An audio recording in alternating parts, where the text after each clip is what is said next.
Meaning of handbasin. Handbasin. Handbasin. Handbasin. Handbasin.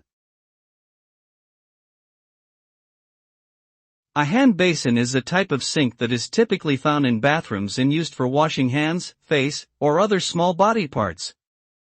It consists of a bowl-shaped basin with a faucet for delivering water and a drain for removing it. Handbasins are commonly made of ceramic, porcelain, or glass and come in a variety of designs and sizes to suit different needs and styles. They are an important fixture in personal hygiene and sanitation, helping to prevent the spread of germs and infectious diseases through proper hand washing.